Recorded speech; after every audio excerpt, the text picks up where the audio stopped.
welcome back to my channel. In today's video, we take a look into the intersection of history, religion, and contemporary social issues through the lens of Black identity and spirituality.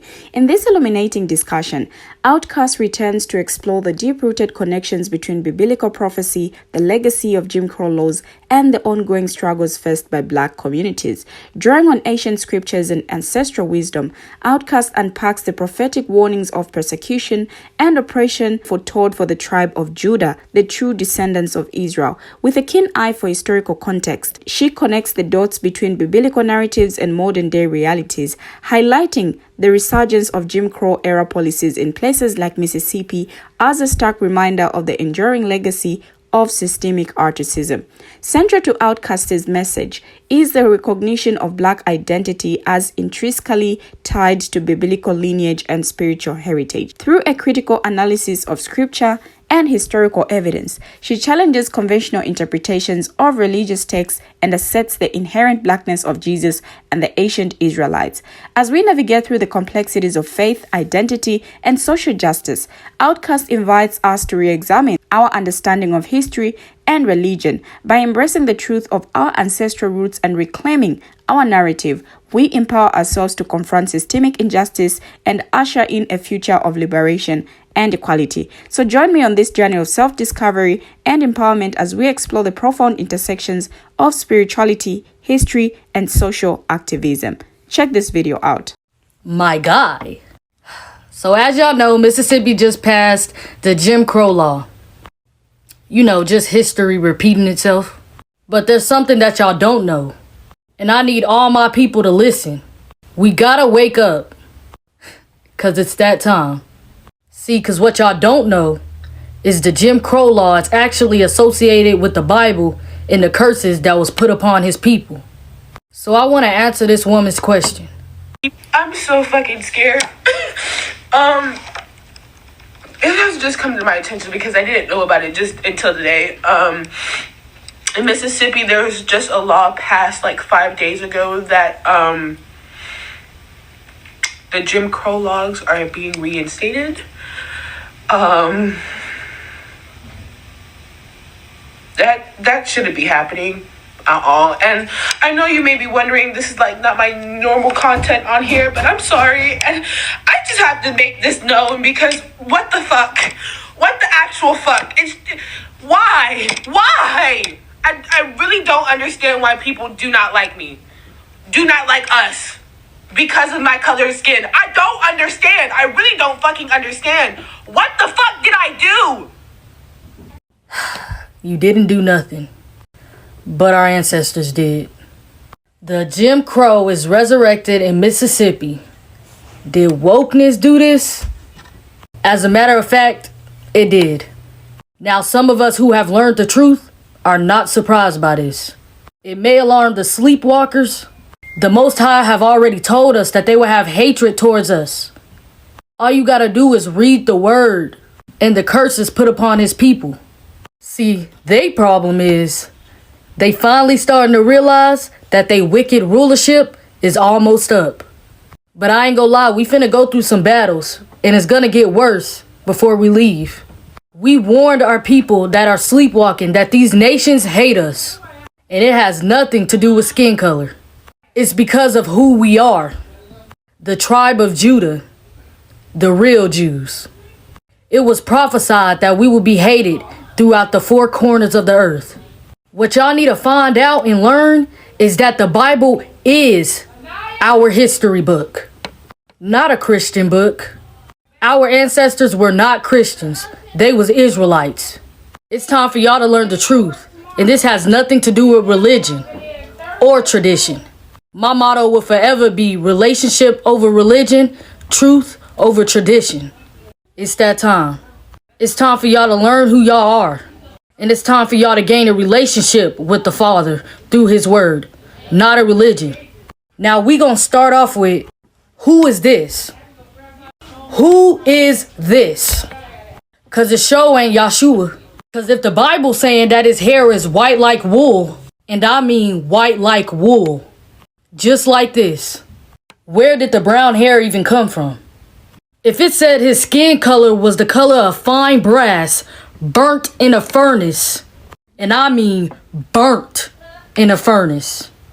This is an actual picture right here of someone burning fine brass. Then where did y'all get white from? Or even the olive skin color y'all keep claiming. Y'all just don't want him to be black so bad. Y'all just make up any lie. And he was born in Israel, which is Northeast Africa. Y'all stop saying Middle East. It was not called the Middle East back then. It was a part of Africa. So you mean to tell me when they had to hide Jesus, Yeshua, in an all-black place in Africa to blend in with the people, you saying that they hid a white man or an olive skin color man in a place full of black people? It's impossible. Which is common sense that he had to be black to blend in with black people.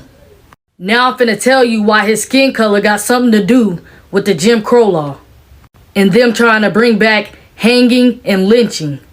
Now, in the Bible, Pilate's wife had a dream about the Messiah. When she seen that the people was trying to kill him, she pulled her husband aside and said, "Have nothing to do with this righteous man." She said, "I suffered much suffering in a dream today. Have nothing to do with his killing." So Pilate turned to the people and said, "I don't see nothing wrong that this man is doing for me to kill him." Pilate was talking to the Hebrews, our people. He said, "If y'all decide to kill this man, the blood will not be on my hands, it will be on y'all's." So then the Jews, aka Hebrew Israelites, mistakenly said, "It's okay. Put it on our hands, our children's hands, for generations and generations. Crucify him." So then it was so. So from then on, we was cursed to die the same way he died. Now they like to tell y'all that he died on a cross, but that is far from the truth. The cross is one of the main graven images that he talks about in the Bible. The word cross was never even in the Bible to begin with. It was added in there from a pagan god they called Tammuz. The cross is a symbol of the first letter of his name, a T. Now, if you look at the history during those times, you would know that if you were worthy of death, you had to be hung. It was the law. Acts 5:30 even told you that he died from hanging from a tree. There was a divine curse placed on a hanged person. And if a man has committed a crime punishable by death, and he is put to death, you hang him on a tree. For a hanged man is cursed by God. And when they had carried out all that was written of him, they took him down from the tree and laid him in his tomb. The same way they do us till this day. For what our ancestors have committed, it allowed us to be punished the same way he was punished. I'ma show y'all the curses that was put upon us. Slavery and captivity. Having no power to stand against our enemies. Being sent back to Egypt again by ships. Exiled in the land of our enemies. Scattered among all nations. A very sick and disease-stricken people. At the bottom socially with other races high above us. Lost the true knowledge of who we were and will be called by many scornful nicknames other than Israel and Hebrew, which is still happening to this day. Packed into prisons and jails. A non-prosperous people. We even hate each other and oppress people by our enemies. The world will not tell you who or where the Israelites are today, but the scriptures will. There's nothing new underneath the sun. There is nothing new. Our sons and daughters will be given to another nation while your eyes grow weary looking for them day after day with no power in your hand. With no power in your hand. With none at all. The cross story couldn't be real if they wanted it to. How did they nail his feet and hands to a cross? When it says that he protected all his bones, not one of them is broken. There would be no way to hammer a huge nail into someone's foot to hang without breaking a bone. There's no way. This is the real reason why no bones shall be broken. The sad reality is, if we continue to disobey, we'll continue to pay. So please, it's time for us to wake up. Stop letting them brainwash you and make you forget who you are. Stop letting them make us feel like we are nobody, because they know who we are. Our people back then just didn't know how to read and write. So they didn't know that the Bible back then was made for them. They felt like it was a horrible, horrible book. But they didn't realize the truth was inside of it. But now it's our time to make up for it. That the truth of who we are is inside of it. Our time is coming, and they know it. The Bible is our true history book. The problem is we let everybody get into our head. Why do you think there is thousands and thousands of religions, but only one true God? All trying to praise the same person, but giving them different names. That's because you were supposed to gain a relationship with the Father through the Word, not a religion. And that's where we as a people fall at. Now, Outcast's assertion that Jim Crow laws are associated with biblical curses can be supported by examining the historical context of racial segregation in America. The Jim Crow era, which enforced racial segregation and discrimination, perpetuated systemic oppression against Black Americans.